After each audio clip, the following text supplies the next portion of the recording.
and done. Hey, Wince. What are you doing? Making art, of course. What do you think of it?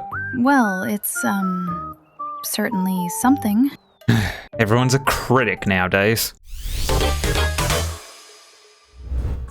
Please note that this is not a tutorial. This is just what I do when making my videos. And I can only really recommend that you use this as inspiration. Now, with that out of the way, let's start off with the software that I use. If you can't remember from the first few videos, probably because that's from who knows how long ago, I use paint.net to make my thumbnails. I mean, there's no real need for anything too fancy. And I mean, you could really use paint if you really needed to. I suppose, maybe. Yeah, okay, maybe not. There is one upside to using paint.net though, and that is you can install additions. Yeah, these help a lot when making thumbnails. I love the outline makers, by the way. That's the one addition I really love. Now, with that out of the way, let's start on the thumbnail making. Now, I'm going to keep this part short as I don't really think there's too much I can go into detail about. Even more so when it comes to me making thumbnails. I just try and get it done. Let's start by making the canvas 1280 by 720. I wouldn't bother with making your thumbnails 1080p as YouTube thumbnails are only 720p max.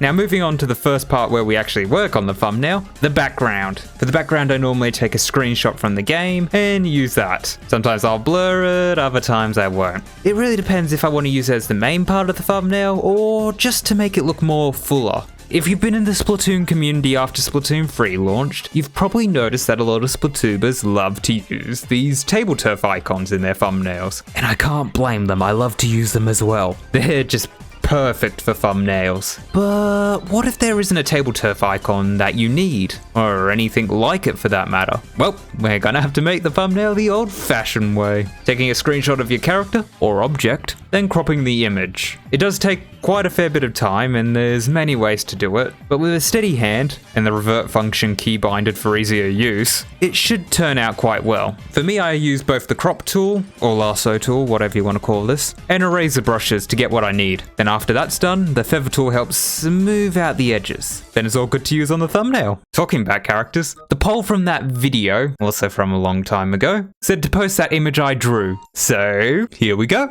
If you see in the plaza, let me know on the Dizzy, or in the comments below.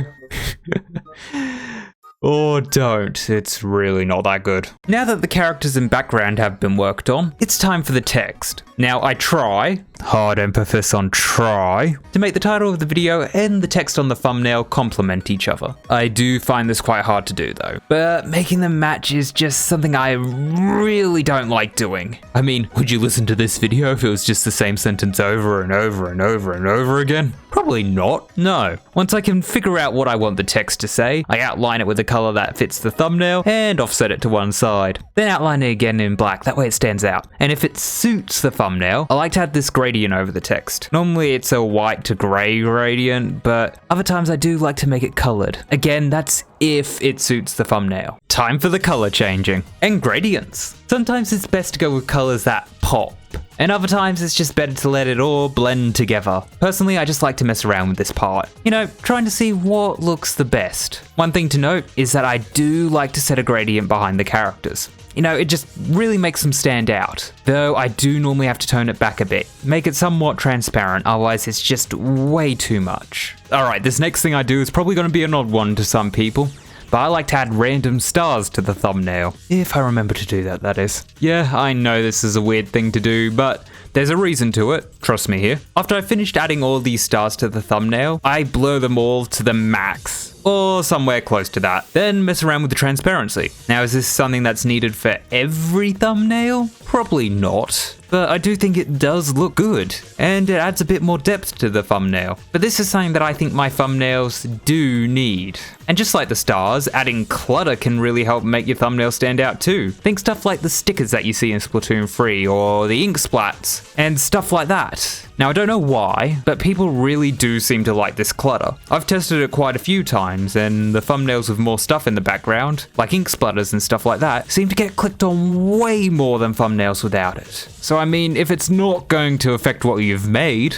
you might as well add it. For the final thing that I like to do with these thumbnails is add a border. Nice and simple. But this doesn't really work anymore now, since YouTube made that update that made the thumbnails edges round. But I do think this still makes them look somewhat good, and it does help if I want to use the thumbnails in a future video, like what I've done in this one. As for the colors that I like to use for the borders, well, it's either the main or the opposite color for the thumbnail. Again, whatever stands out more, really.